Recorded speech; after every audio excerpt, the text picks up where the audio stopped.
एकाही जातीने मागणी केली नसताना केवळ समाजात फूट पाडण्यासाठी महायुती सरकार उपवर्गीकरण लादत असल्याचा आरोप आरक्षण उपवर्गीकरण विरोधी संघर्ष समितीने केला आहे।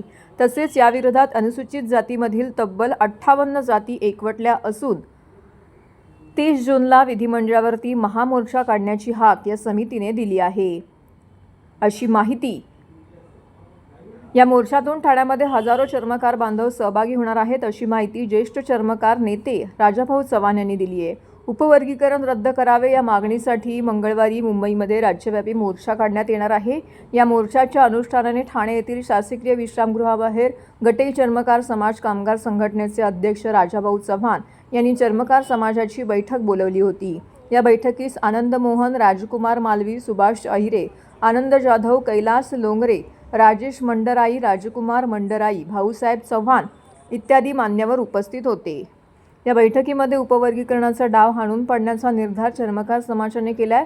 बैठकीनंतर पत्रकारांशी बोलताना राजाभाऊ चव्हाण म्हणाले, महायुती सरकारने यापूर्वी धनगर विरुद्ध अनुसूचित जमाती असा मराठा विरुद्ध ओबीसी अशी भांडणं लावून दिली आहेत। त्याच पद्धतीने आता अनुसूचित जातींमध्येही भांडणं लावण्याचा सरकारचा प्रयत्न आहे। काही व्यक्तींना हाताशी धरून उपवर्गीकरणाची मागणी केली जात असल्याचंही त्यांनी सांगितलं आहे। अनुसूचित जातींमधील 90% जातींनी उपवर्गीकरणाला विरोध केला आहे। संविधानाने अनुसूचित जातींना एकसंध घटनात्मक वर्गाचा दर्जा दिला आहे, त्यामुळे 13% आरक्षणामध्ये विभागणी करणं संविधानाच्या मूलभूत तत्वांच्या विरोधात आहे। विशिष्ट एका जातीला चिथावणी देऊन समस्त अनुसूचित जातींचे आरक्षण काढून घेण्यासाठी हे षडयंत्र रचले जात आहे। त्याविरुद्ध हा लढा आहे। ठाणे शहरातील बहुसंख्य चर्मकार बांधव या मोर्चामध्ये सहभागी होणार आहेत। दरम्यान राज्यभरातून सुमारे 5 लाख लोक मोर्चासाठी येणार असून मंगळवारच्या या मोर्चामध्ये सर्व संघटनांनी तसेच पक्षीय भूमिका बाजूला ठेवून एससी राखीव मतदारसंघाचे प्रतिनिधित्व करणाऱ्या सर्व लोकप्रतिनिधींनी या मोर्चामध्ये सहभागी व्हावे। त्याकरिता चर्मकार बांधव सकाळी 10 वाजता ठाणे स्टेशन येथे जमा होणार आहेत। इतर लोकांनीही संविधान रक्षणासाठी मोर्चामध्ये सहभागी व्हावे असं आवाहन राजाभाऊ चव्हाण आणि आनंद मोहन यांनी केलं आहे। उद्याच्या होणाऱ्या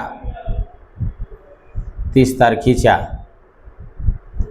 उपवर्गीकरणच्या संदर्भामध्ये आणि त्याला विरोध करण्यासाठी समस्त महाराष्ट्रातील आंबेडकरी अनुयायी आणि ज्या बाबासाहेबांनी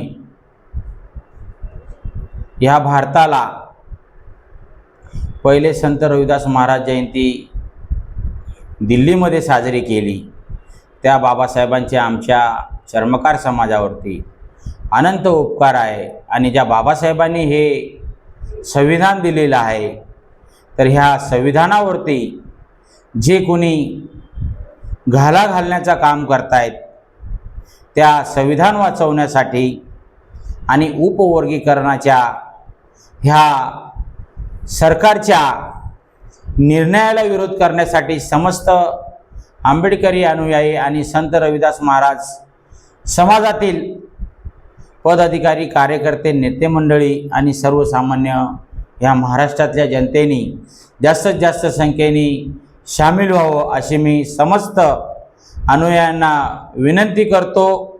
जय रविदास, जय भीम, जय महाराष्ट्र। पत्रकार बंधूंचे प्रथम मी स्वागत करतो। आज आपण ज्या कारणासाठी पत्रकार परिषद बोलवलेली आहे ते कारण म्हणजे शेड्यूल कास्ट अंतर्गत उपवर्गीकरण हा जो मुद्दा आहे, या उपवर्गीकरणाला विरोध करण्यासाठी दिनांक 30 जून 2026 रोजी विधान भवनावर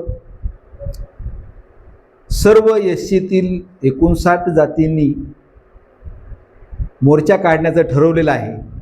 आणि सरकारने जो घाट घातलेला आहे उपवर्गीकरणाचा, ते उपवर्गीकरण हाणून पाडणे हा आमचा सर्वांचा चंग आहे।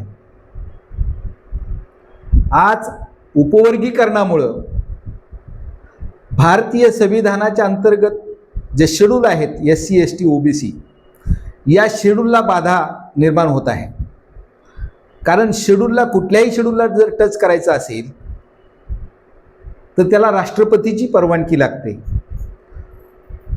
परंतु अलीकडं न्यायालयानं ऐच्छिक विषय ठेवून सरकारवर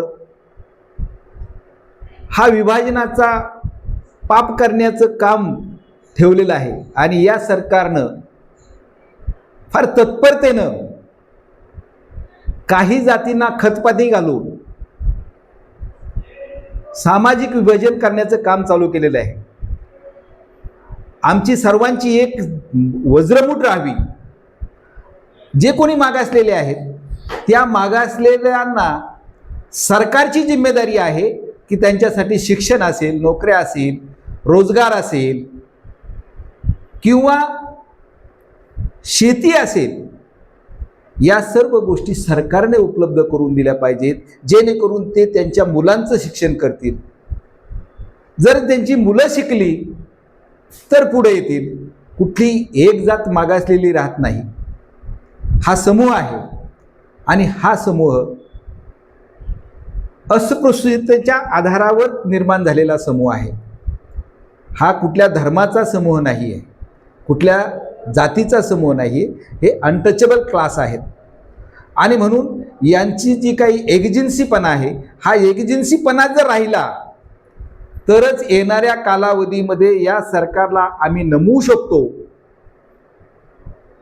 आणि सरकारवर जिम्मेदारी लावू शकतो की हा जो काही मागासलेला वर्ग आहे, ज्या मागासलेल्या कम्युनिटीज आहेत, यांना स्पेशल रियायत देऊन यांचा सर्वे करावा, एक श्वेतपत्रिका काढावी.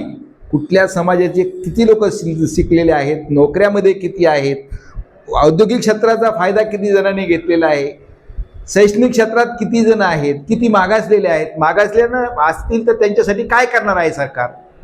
ही सरकारची जिम्मेदारी आहे. म्हणून ही सामूहिक जिम्मेदारी आम्ही सर्वांनी मिळून सरकारवर द्यावी.